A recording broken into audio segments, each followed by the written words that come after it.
皆さんごきげんよう、上川薫です。今回取り上げる話題は国際情勢全般についての話題となります。というのも、私はここ数日動画の投稿をお休みしていました。その間、世界的に影響の大きい出来事も様々な起こっています。まず最初に取り上げるのは、ウクライナ情勢関連で、外交上の戦いが激化しています。特に注目を集めているのが15日トルコでのロシア・ウクライナ間における停戦協議が行われるかどうかです。これまでもウクライナの停戦協議はアメリカのトランプ大統領が主導する形でなんとかならないものかと外交交渉が行われてきました。しかしそれは条件面で全く折り合わず、またロシアとアメリカとの間における協議が主体となっており、ウクライナもそしてヨーロッパの国々も基本的には蚊帳の外といった形で行われてきました。しかし、ロシアのプーチン大統領がウクライナ側と直接交渉を行っても良いというような意向を示しました。これに便乗する形で、じゃあ、いっそのこと、首脳会談を行ったらどうかといったような形で、この話をうまく外交カード化したのがゼレンスキー大統領です。現状においてプーチン大統領とゼレンスキー大統領2人が直接会ったとしても条件面で折り合うことはありません。ですから、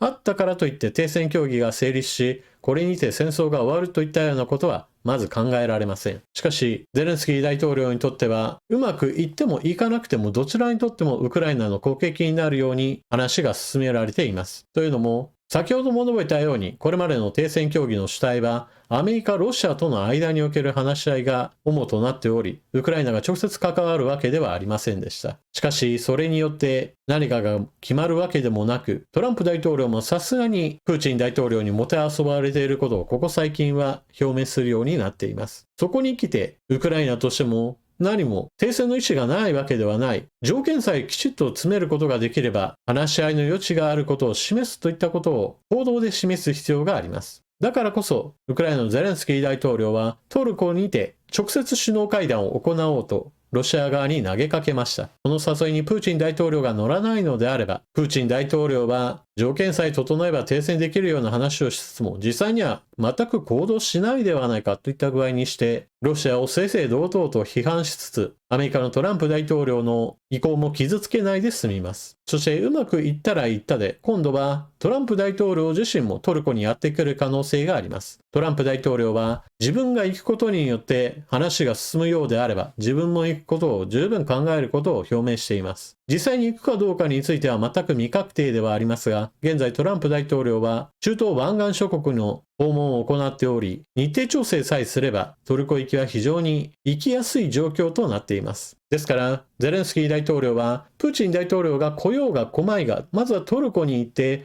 トルコのエルドアン大統領との首脳会談を行った上で、トランプ大統領もどうぞ来てくださいと、まずは呼びかけを行うべきでしょう。ウクライナ、トルコ、アメリカ、この3カ国の首脳会談を行った時に、ロシアのプーチン大統領だけがやってこずに、下っ端だけをよこすようであれば、外交上の比例はロシアの方にあります。また、トランプ大統領の傾向として、話し合いが密に行われた首脳との間における話が優先される傾向があります。バチカンで行われた教皇の葬儀の場において、ゼレンスキー大統領とトランプ大統領の2人の話し合いが行われ、それ以後において明らかにトランプ大統領はウクライナに対する対応が良くなりました。ですから、接触回数を増やす口実としても、今回の外交の立ち回りは非常に有効だと考えられます。ちなみにどうしてトルコがこれほど出てくるかといえば、トルコとしてもロシアによるウクライナ侵略が静まれば利益を得ることができるからです。というのも、ロシア、ウクライナはそれぞれ様々なものを輸出しています。ロシアの方であれば、エネルギー資源が非常に大きいわけですが、一方においてウクライナはヨーロッパ、中東、アフリカ大陸向けの穀物輸出などが非常に大きく、それによって物価の上げ下げにも非常に大きな影響を持ってしまいます。戦争が長引くことによるこの悪影響といったものは何もトルコも無縁ではありません。また外交上の立ち位置としてもトルコはヨーロッパの一国ではありますが、同時にロシア側とのも通じている部分があり、仲裁するにしても仲介するにしても、どっちにしてもトルコはウクライナ、ロシア双方とも話ができる立場にあります。ちなみに現在トランプ大統領は中東に訪れているわけですが、そこでの主な仕事はトップセールスです。トランプ大統領はアメリカに対する直接投資だけではなく、アメリカの製品をもっと買ってくれというこの2つの路線で偉大なアメリカを取り戻そうという政策を推進しています。中東湾岸諸国は基本的に産油国が多く、それだけにお金もたくさんあります。それでいて製造業は非常に脆弱で、アメリカ製の兵器を大量に購入してくれる国でもあります。もちろん、オイルマネーはアメリカへの投資においても非常に大きなお金を出してくれるところです。一番大きくお金を出してくれる国はサウジアラビアで、今回の中東湾岸諸国への訪問においては、戦闘機をかなりの数買ってくれるだろうという話も出ています。そして偉大なアメリカを取り戻そうとしているトランプ大統領のわけですが、トランプ関税政策については必ずしもうまくいっているわけではありません。つい先日、中国との間における関税戦争は一旦沈静化することが決まりました。それは話し合いの結果としてトランプ関税がざっくり 115% 双方ともに引き下げることが決まり、ある程度の部分については90日間保留。どちらも 100% 以上かけていた関税がもうそこまでかけることはないだろうという話へとまとまったのです。これを受けて主要な株式市場においては、世界経済全体の足を引っ張る要因がかなり緩和されたとして、株価は大きく上昇しました。トランプ関税が発表されるその前の水準ぐらいまでかなり戻っています。結局のところトランプ関税は場を荒らしまくって産業構造そのものを変えることはありませんでした。あまりにも短期間すぎることで、動きが一時的なものにとどまる可能性も強まっています。ただし、続けることができなかったからだというような指摘も非常に多く出ています。特に今回のトランプ関税の特徴としては、その国に対する全ての物品に対する関税といった形をしていて、特定品目についてのものではありませんでした。ですから、アメリカの企業が工場を中国に作っていて、その中国から必要なものをどんどんと輸入しているというものについてまで高い関税をかけてしまい、アメリカ国民が買うもの全般についての価格の大幅上昇といったものを招く可能性が高まっていました。例えば、アメリカにおける小売業ナンバーワンウォールマートは、ありとあらゆる安い商品などを世界各国で作ってそれをスーパーの棚に並べて、それをアメリカ人が買うという構図です。中国からアメリカへと向かってくる船便なのですが、トランプ関税が発動された以後の便については、ざっくり言って 50% 以上物量が減ったといったこともあり、ウォールマートはこのままであれば、商品棚に何にも物を置くことができなくなるような状況が訪れるかもしれないと、トランプ大統領に報告し、問題への是正を図るようにと願い出たというニュースも流れていました。単純な問題としてアメリカ人の給料は高く、その給料に見合った商品を作らなければビジネスとしては成り立ちません。1ドル、2ドルのものを作るのに、時給1000ドル、1500ドルの労働者を雇って作るのは全く利益を上げる構造を作ることができません。ですから、何に対して関税をかけるかといったことは、もっと分野を絞ってやるべきでした。全般に対する関税をかけたがために、その影響といったものがあまりにも大きく、アメリカ自身の傷つく部分が多いことから、妥協せざるを得なかったというような指摘が出ているのです。一方で中国側も無傷ではありません。例えば今回の騒動の最中において、トランプ大統領が関税をかけるぞといった話をしたときに、小口についての関税免除を廃止しました。それに伴って格安商品をガンガンとアメリカへと売り込んでいたテムやシーインといった業者などは大打撃を受けています。ただトランプ大統領が望むようなアメリカに生産拠点がいっぱいできてというような夢物語とはちょっと違う結果を招いているだけに過ぎません。一方で全く第三の国が今回の一件では利益を得たと言われています。例えばその一例として言えば、穀物であればブラジルが中国と共同開発計画を持ち港の整備を進め、ブラジルから中国へとより多くの穀物類をやり取りする計画が進みます。これなどは農産物の輸出大国であるアメリカから中国側の方が購入先を南米大陸へと移してしまうという動きが出てしまっているのです。またその他においても中国で製造しアメリカへと物を送るというこの動きについてちょっと今後難しくなるなと言って移転先がいくつか候補が上がっています。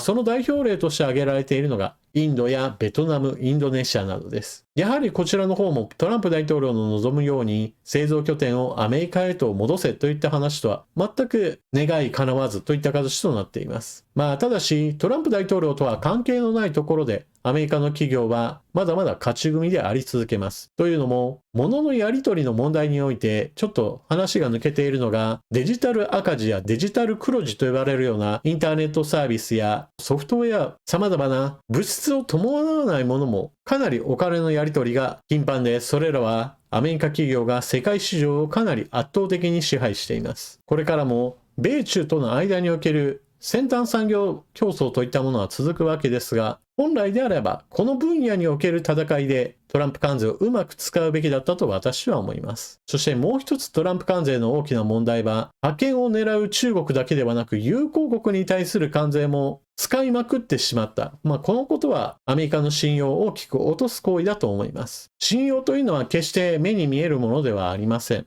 だからこそそんなものは大したものじゃないということも一つの考え方でしょう。しかし、友好国というその定義や概念といったものは見えないからこそ逆に重要なものであり、しかもその概念は徐々に浸透するものであり、しかも崩壊するときは一瞬の出来事で形勢が変わってしまいます。一番わかりやすい例で言えばカナダでしょう。少なくともトランプ大統領の就任以前のカナダは、別にアメリカとの間において何か敵対関係はありませんでした。カナダ国内の政治状況としても、ミニトランプみたいな形で、トランプ大統領と言ってることがさして変わらないような人物が政治的にも人気で、リベラル派がかなり押しまくられているような状況でした。むしろトランプ大統領と、かなりシンパシーを感じているような人たちも体制を占めていた可能性があります。ところがトランプ大統領が、カナダはアメリカの51番目の州になればいいじゃないか。お前のような国はどうせいらないみたいな話を、何度となく繰り返し行うようなことをしましたから、カナダの人たちが自分たちはカナダ国民としての自負があるという具合にして、むしろ愛国心の目覚めを呼び起こし、トランプのなり損ないみたいな人たちを政治的にも押し合ってしまったわけです。また EU の方は信頼関係の大幅な毀損から中国と同様にしてトランプ関税が不当なものであることからある程度の抵抗を示すといったような意思を示しています。問題があるのであればその問題に焦点を絞った上で話し合いをすればよかったのに、結局のところ先ほども述べたような全般的にざっくりと高い税率をかけるといったようなことを宣言してしまったがために話をこじらせてしまう要因となっています。またそうした意味ではトランプ関税の悪影響といったものは結局のところ中国の方は話し合いでなんとかなりそうなものを横目で見ながら日本に対しては結局高い関税残るじゃないかといったところでアメリカ第一主義はアメリカさえ良ければいいといったものをまさに体現するようなことになっているわけです。日本の立ち位置からすると中国を叩いてしっかりと経済的な不況に追い込めば中国の伸びしろを削ることができます。そのこと自体はアジア情勢において少し一息つくこともできるわけですが、このままでなんとなくやっていけるじゃないかみたいな雰囲気になってしまうと、中国はそれなりに先端産業でアメリカと競いながら利益を確保しつつ、相変わらず世界の工場としてある程度の産業力を維持しながら軍拡を進めることとなります。結局のところ中国はじわじわとアメリカの勢力圏を削っていくこととなります。トランプ大統領は自分は関税を多用するといった話をしていますが、逆に今回その関税が骨抜きにされるようであれば、次の矢がないかもしれません。そうなった場合において、日本が考えなければならないのは、中国は今後も今の乱れた国際秩序に乗っかって、さらに勢力圏拡大を図ることを心配しなければなりません。せっかくインド・パキスタン間における本格的な国家戦争といったものを避けることができた状況にもかかわらず、日本はまだまだこの先も心配事が絶えないんだなというのを感じざるを得ない日々です。というわけで今日の動画はここまで。最後までご視聴いただきありがとうございました。様々な出来事が起こっています。それらについて分散したニュースとして話をするだけではなく、それらをひとまとめにするような理解の仕方といったものも私は重要だと思っています。私の話を聞いてそういった情報の整理整頓に役立ったなと思われる方はぜひとも今後もこのチャンネルの動画をよろしくお願いします。それでは次の動画でまたお目にかかりましょう。またね。